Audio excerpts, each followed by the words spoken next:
Yeah, should we talk about ins and outs? Oh, yeah. Because I think Taoism was like your main one. Yeah. You showed me your notes yesterday, and it was just like your notes app, and it was just the title in Taoism and nothing else. Yeah. Yeah, I think Taoism in also like just like Asia generally, China very in, especially maybe like southern Chinese cuisine, like niche Chinese stuff. Is that Cantonese? Is that Cantonese? Like I had Hainanese recently. That was nice. What's that? What do we do there? It's like a tropical island. They do Hainanese chicken. That's what they're most famous for. I did not enjoy that. That was really hard to eat. But I did enjoy the beef stew with black fungus, which gave me food poisoning. But Hainan looks really nice. I would like to go. I don't even know that one. I just know about... It's like a tropical island with these amazing beaches. Amazing. China's so big. There's so many different landscapes. And, like, has deserts. And then, you know, the people in, like... Is it Xinjiang? Like, Zhangjiang? No, the one... Like, where the Uyghurs are? Oh, I will... In the west? I won't know that. Yeah. I don't really know how to pronounce Chinese. I think it's, like, Xinjiang. It's like when I say my favorite city is Zhongzheng, and I sound like a racist. Like, Xinjiang. Okay. Oh, that looks beautiful. Yeah, and it's like really depopulated, and it's like the people there are not Han Chinese mostly. They are like more Turkic peoples. That makes sense. Yeah. Yeah, I kind of think that China is maybe the most similar country to Britain in the world, because they have lots of different landscapes in a single territory, like we do. We don't have deserts, but we still have a lot of geographical diversity. And they drink tea. They have a very tea-based ritual, ceremony culture. And it rains a lot there. It's very grey. It's grey all the time. Like, if you watch footage of people going through, like, rural China, it just looks like Britain. Except for, like, the massive development and wealth. And the mountains, like... Yeah. It's like a continent. What do you mean? That's like Wales. I feel like we have one geographical thing that's just like a field, and then there's trees, and there's like a woods. That's not true at all. We have like... It's only because you have that Welsh temperate... We have like plains, we have like, you know, like almost like tundra type of landscapes in Scotland. Sure. Highlands, big mountains, like temperate rainforests, lowland farms, like... In England, like where you have the farms and you grow all the food, it's very fertile. But then in Wales, the soil is really bad for growing stuff. So it's all like sheep and grazing and meat. I didn't know about the rainforest thing till you told me about it. Yeah. That's the only thing that I was like, that's... Because if I've been in the Highlands in Scotland, and I'm like, I could tell that that's Scotland. Like, I would not be like, I'm in China right now. Wow, it's just like China. And also they're all alcoholics and they drink loads of beer and they just sit outside like drinking and smoking, or inside as well because it's raining and cold. No, I was getting confused in my head. They're outside and they're inside. No, I was making an important distinction there between the sort of Mediterranean coffee cultures where they sit outside and they smoke their cigarettes and drink, and then the inside pub cultures like Britain and China. Yeah. Where they sit inside and smoke and drink, although we can't smoke anymore. Again, they are like they are like us if we were allowed to do stuff. If we were allowed to build, if we were allowed to smoke. I don't think the people are like English people at all. I think they're... I don't know enough, but I want to go and meet them and ask them. You never met a Chinese person? I've met a lot of Chinese people. I don't think I've met many Chinese people from China. I've met quite a few, yeah. Yeah? They have a different mindset. They are like... What is their mindset? Well, it's like the stuff that people say, like they are more collectivist, they're more focused on like social appearances and like honor culture and stuff. I don't know. I think you get more eccentrics in Britain. You get more like appreciation of an eccentric sort of genius. There's more individuality. Okay, but in China they have the monks and like the magicians that go and learn like the secret yogas. What's the magician? Like at a certain level in like Tibetan Buddhism, Level 5 magician. it's true. It's like it's a very esoteric religion. People think it's just like meditating, but you get to a certain level, and like the yogas are really like esoteric and weird, and it's stuff like going and like digging in a graveyard and like digging at bones and stuff. Yeah, like, they do get weird with Buddhism. That's what I get pissed off with white Buddhists, because they don't know how deep it goes. Like, yeah, and it's they all do about not know. demons and stuff. Is it about demons? Yeah, like in Interesting. Tibet, they think that there was a massive female demon who ruled the land, and then all the Buddhist sites had to be built on different parts of her body, like different limbs, and like on her forehead to like keep her down. And then they do certain rituals in places to keep her down. Wish that were me. Yeah. push me down. I remember I had like a really woke friend at secondary school who went Buddhist, and I was also very woke, and I was like, I googled Buddhism, and then I read something that they were like really misogynistic, which now I've heard the story about the woman who's getting pushed down. Yeah, the female demoness. But at the time I was like, oh shit, like they're really misogynistic. And then I told her, she actually wasn't my friend at that point, she was my enemy. But I was like, Sure. Yeah. but I was like, they're really misogynistic. I would never be a Buddhist because of the misogyny. But I don't think she knew about that, because the white Buddhism was like, I'm not a fan of that. Well, I'm glad you learned so much about Buddhism from your Google search. I was googling like Buddhism misogynist question mark. What is bad about Buddhism? Yeah, literally. Like, I hate this bitch. Yeah. Also, I think like it seems really hard to find good information about China because it's all in Chinese.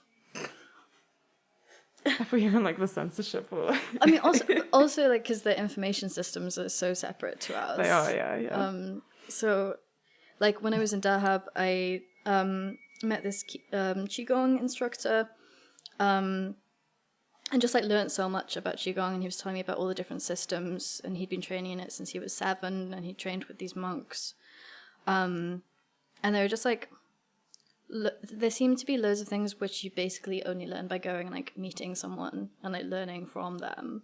Mm-hmm. Like I was like, can you recommend a book? And he was like, there's not really like, it's not a book in English really about it. So I would kind of like to go to China and like do like Tai Chi training or something. Mm-hmm. Is that Chinese? Tai Chi? Yeah. Interesting. Everything's Chinese. Everything is Chinese. Everything's Chinese, and it's good. It's the Chinese century. We're just living in it. Yeah. I was thinking it's the clown century. I was a fucking clown. It's not in a good way. Sure, yeah. I'm getting a lot of Chinese reels, and they're like really funny. I think that's because I was sending you loads of Chinese reels. You land on one, and then suddenly everything's Chinese. Everything's yeah. But there's a funny like turning Chinese. It was a funny one of like a 12-year-old girl who like she's on her way to a job interview, and then she sees a dog that wants some water. This is like also, you know, like when the background is like industrial China is on these reels. Yeah. And then she gives the dog some water, and then she's like, oh, I'm late for my interview. And the guy's like, you're late for your interview. And then she gets to the interview, and the dog is her interviewer. Wow. That's funny as fuck. And she's like crying in the reel. I was like, damn, they got that LinkedIn humor, but then they made it better. And also in the middle of a reel, she has a little breakdancing break, which is just breakdance. They do dance a lot as well. You wouldn't... I didn't think this about the Chinese, that it is such a dancing culture, but like I was watching all the reels of them dancing in like restaurants and stuff. Like what kind of dance? They just start dancing. Just like silly dancing. Okay. Like how you would dance at like a disco. Okay. I mean, I'm a fan. Chinese, I'm a fan. Japanese, kind of. See, when you were saying like China's like Britain, I was like Japan's like Britain. That's like the usual. I know. Because they're like quirked up, like they're weird, and they're this like island nation that's like. Yeah, but they're much darker. Yeah, but I think I also think Chinese are quite dark. Like they're quite dark with like animal cruelty stuff. They're quite. That's true. I think their value of life is quite low. Like. Individual people's lives. Yeah. They're very authoritarian, which I don't think Britain is at all. But I think Japan has like quite a lot of similarities in the island sort of setup. and so much art and so much Yeah, but it's all like culture. tentacle stuff. No, but they've done like good like films and stuff. They've like produced, and like That's true. the anime stuff is kind of cool if it's not sexual and super super weird. Like they have done stuff more. But yeah, big fan of China. I think also Central Asia is in like Kyrgyzstan and the other stands. Uzbekistan. Tajikistan. Oh, wait, was it Kazakhstan. Is that all of How them? many stones? Turkmenistan. Yeah, but they're Turkish over They're Turkmen. I think it's different. there. It's in the name. I think they have a different language than Turkish. Yeah, but they're like very Turkish seeming, right? Yeah. Like genetically Turkish. Yeah. I like Central Asia. I think they're like pretty chill and kind of just doing their thing. When I was like 20, there was I wanted to go on this thing that was like spend 6 months hunting on horseback in Mongolia or That's something what like I that. want to do. Yeah. Yeah, but then you said that they do have issues with rape. I was just like watching stuff like women like horse riding solo through Kyrgyzstan, and they would have issues with men coming to the tent and stuff. But you have issues with that if you're camping solo anywhere. Like, I think solo camping is just quite a dangerous thing to do. Yeah. Did you ever watch the movie Wild with Reese Witherspoon? Yeah. Yeah, I was Great like obsessed film. with that. Yeah. Good book as well. I didn't read the book. Yeah, she did her she studied with Mary Carr, famous memoirist who taught a memoir class at Syracuse, and she wrote Lit, which is about alcoholism. She dated David Foster Wallace. Oh shit. Anyway, yeah, Cheryl Strayed was one of her pupils and like wrote Wild while she was studying with her. Oh damn. So I think like because it got marketed as like chick lit, but it was actually like quite an adept memoir. Yeah. And it kind of annoyed me because, like, when everything was like popping off about autofiction, like they were treating it as if it was this really new, like, cutting edge genre, and it's like all these female memoirists had been doing it Sure. for a long time. Yeah. In like a much more linear narrative way, I think, most of the time. I didn't even realize. Did I realize it was a memoir? It was very well. Like the film was, in terms of like memoirs, it was like the plot was good. Like Yeah. it had a lot of like themes. Like it was very like, like it's not like I love the it when my usual. life has themes that I can easily narrativize. That's true, actually. Life does have many themes. Yeah. No, I liked it when she like got into heroin. Yeah. She has a breakdown. She's on her husband. She gets pregnant. Yeah. Burns her whole life down. It made me want to like do that trail like a lot. Yeah. And then I wanted to do it on my own, and then I was like, I can't do it on my own. No, that's of the kind of a solo. crazy trail. Yeah, Like, I tried to it's do like a year as well. I tried to do like 2 weeks like solo walking in Scotland, and to be fair, I was in like really bad physical condition, and I realized I was actually like not physically well enough to do it. But yeah, it was really cold and hard. I didn't bring enough food, and there was nowhere to get food. Like there was no shops for days, and I was like, shit. Ah, fuck.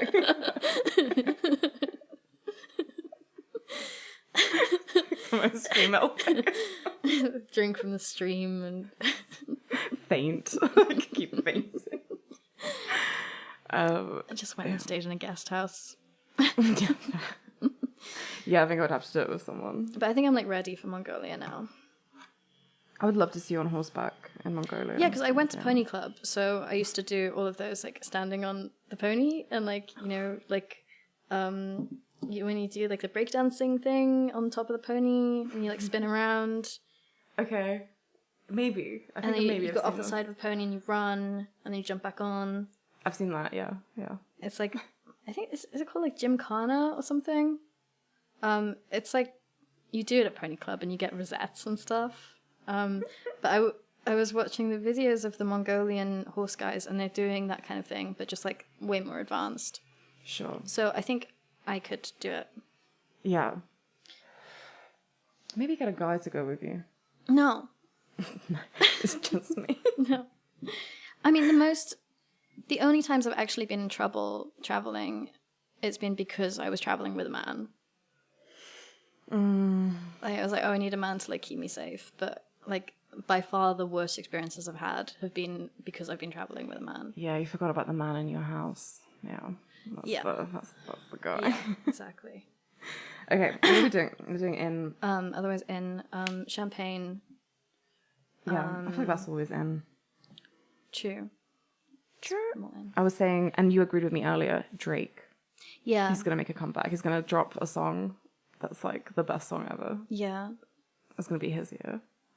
I think Drake is good. Because also all that beef with Kendrick, like, sure, Kendrick won, like, in quotes. I'm like about to start a tirade we're going to have to cut. No, go off. Go off, queen. Like, he won technically because he, like, called him a pedophile. But it's like, you can call anyone a pedophile, you know, like, what does that mean, really? Because, like, Michael Jackson was a full-on pedophile, and everyone still loves him. Like, as soon as he died, everyone, like, forgot that he was a pedophile. Because I remember I was on a school trip in Germany when he died. And everyone, like, it was all over the news. And I was like, and everyone was, like, really sad. And I was like, do you guys not remember the pedophile thing? Everyone forgot. But then all those kids were like, oh, he wasn't a pedophile. Like Macaulay Culkin was like, I slept in his bed and he wasn't a pedophile. Yeah, but do you trust Macaulay Culkin? Because he looks fucked up. And then I met his goddaughter, Michael Jackson's goddaughter. I met her too. Yeah. Mm-hmm. And she always said that he wasn't a pedophile. Yeah, because he didn't want to fuck her. Like, because she's... she's a girl. Bitch.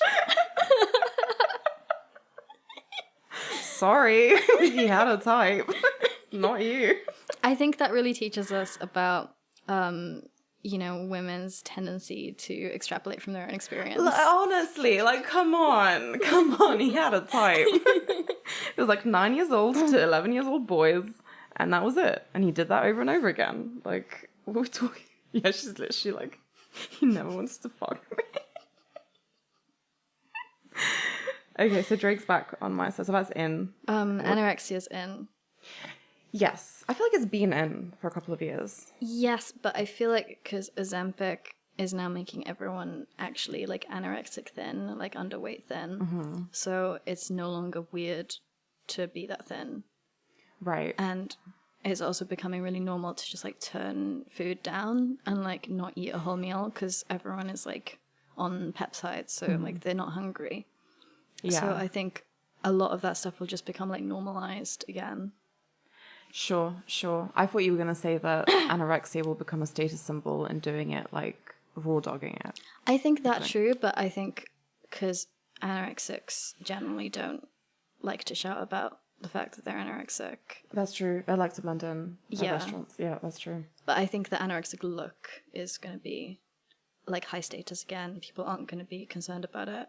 I thought this after seeing Ariana in Wicked. She looks so good. Yeah, they didn't even she looks anorexic. She looks insane. She like the chest. I love chest bones. The chest bones were crazy, and I thought they would like do a little bit of CGI on her to make her look less bad. Yeah, but they didn't. But like 5 years ago, you would have had like a massive backlash. 5 years ago, they would have made her eat a whole bunch of food to make her fat on the movie. Do you remember when they were like firing like size 0 models and being like, you actually like we're gonna not allow size 0 models on the runway, like and now that logic is impossible because people will just be like, oh, I'm on Ozempic, I'm not anorexic. That's true. Anorexics love you're right, they love to hide it. They love to have excuses like being vegan or whatever. Yeah, true. So more not the anorexic look especially, but just anorexia as a state of mind. Yeah. Fair. Okay. My next in, which was my first ever in and was the only thing I wrote, was Easter. Expand on that. Just Easter is back. I think it's like a really underrated holiday in terms of like rebirth and like spring coming. and like just the idea of like born again or born anew. And I think like we're gonna have a little like, you know, like Friendsgiving or like Friendsmas. We're gonna have Friends Easter. Like commercialization of Easter. No, I think people are just going to get really into it. They're going to be like, it's Easter. Like, because I think everyone now is really like, they really understand how bad winter is. Like, they really get like all this SAD stuff, all the stuff that like, everyone's like hip to. Yeah. They're going to be like, okay, Easter. And now we're going to be born again. And we're going to be like, this is the new start of the year. Like, it'll actually like become the new year. That's true. So I think actually that's just the holiday of Easter is going to make a comeback. I think this also has something to do with everyone getting more Chinese with it. It's pagan. Yeah, I think it's pagan. I think it's a bit pagan. But in China, like in Chinese traditional medicine, they have like a lot more seasons. And let me just check how many seasons. It's like 5 seasons, but then I think they also like have them broken up even more and into like smaller like week periods. But then each of the seasons correlates with like a different part of the body and a different element, like wood, fire, earth, metal. Yeah, they have different elements to us. But it's like each period is about like processing something different or like having a different set of emotional resonances and then focusing on that particular part of the body so that you go through the year and like all the chi flows. And you get rid of all the chi blockages in the right season. What's the spring organ? Like, what's Spring? Spring is wood, so it's like growth, new beginnings associated with the liver and gallbladder. Yeah. I think it's a good... Yeah, I think it's going to come back. I think there's many reasons. Not come back, it's never been back. It's in. It's going to make a new entrance. Yeah. I think like the seasonal rhythm thing is important. I wish I could remember the name for all those, because when I did qigong first, they were talking about these much shorter seasons. I'll find it another time. Which is true, because like September is very different from November, Yeah. which is only like 2 months away. But yeah, I think it's only like been in the last few years that I've realized just how bad winter is. Like. And it's like you kind of have to accept what winter is. And then if you do accept what winter is, then you have to accept what comes after winter, which is rebirth, which is like... So true. Lightness and... Yeah. Yeah, growth. I mean, this is something I really liked about the Christian liturgical calendar when I became a Christian. It's like the cyclical nature, like the fact that you don't have to learn everything all at once, but like you return to the same themes every year and then you experience them differently and you get like different aspects of them. Yeah. I think Christianity is... Yeah, let's not talk about it. Just because, I don't know. Yeah, I can't believe it was, yesterday, it was 3 years since I became a Catholic. And it was the Feast of the Immaculate Conception. And I didn't even realize. Yeah. Like, it becomes so like distant from it. But I actually think it's because of doing theology, and I feel like this year for me has been all about like just really calming my nervous system down and doing a lot of like somatic stuff and like a lot of social stuff and like reconnecting with people, and it's just been really anti-intellectual. Like I've barely read this year. I think I've been doing that quite consciously, being like, I've been too in my head about stuff and I need to focus on like my physical experience of the world. And I think because my faith and like, my faith had become so tied up in theology and intellectual stuff. So I just needed to like park it for a while and do like more actual spiritual stuff. Well, it's stuff that's like, because we've been talking about this for various reasons, but it's like, it's very bodily, it's very worldly. Like even talking to people, like making like friends or like going to a spa or swimming and stuff, it's very none of it is a spiritual experience. It's very, in some ways, like very, like narrow, very, not self-absorbed, but, you know, like self-focused on the body. I think like meditation and like yoga and stuff are like they have a spiritual aspect. I guess it's not Catholic. No, no, it's a different type. I mean, for me, like the way I think about like trauma is mostly physiological. So, like, I was like, I need to get my nervous system to calm down before I do literally anything else. Otherwise, I won't be able to do any of the secondary things. So I feel like most of what I've been doing this year has just been like literally just trying to get my body to chill out.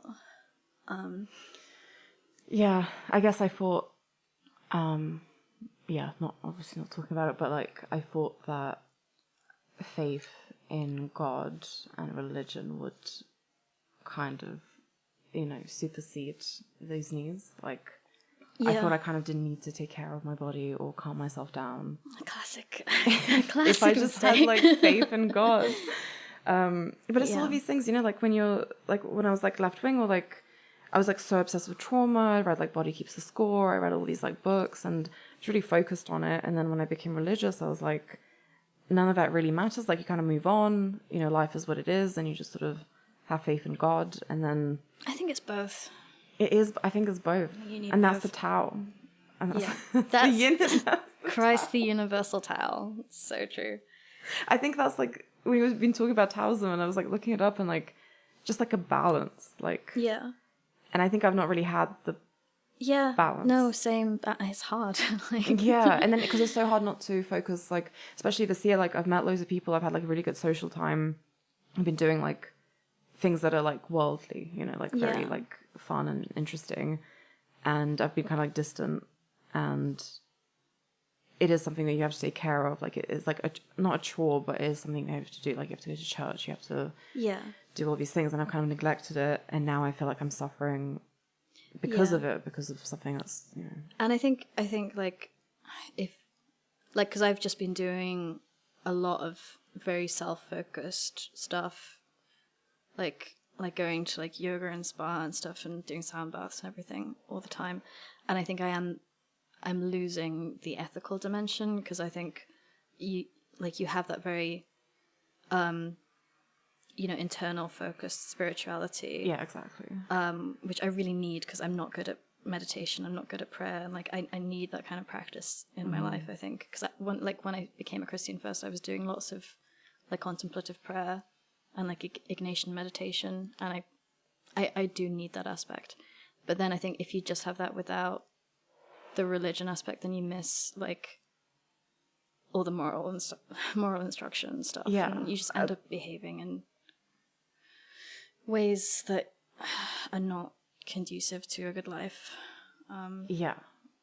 It's like a transcendent, I think, because I used to meditate a lot like a few years back before I was Christian, and it came a point where I was doing it a lot, and I was like, you should be happy in any situation, or you should be at peace with every situation, and the situation I was in wasn't great, and I was just like, and I think that to a point there's a sort of that Asian fatalism you kind of have in Eastern Europe and Russia in a darker way, but I think that is the one thing that like the Catholic sort of doctrine and like the moral structure that you get from Catholicism does go beyond that, and goes beyond your body, it goes beyond yourself, which I think I need. But you're right, if something actually bad happens to you, you kind of need to take care of the basics. It sounds like so like 2015 like self-care, like have a bath.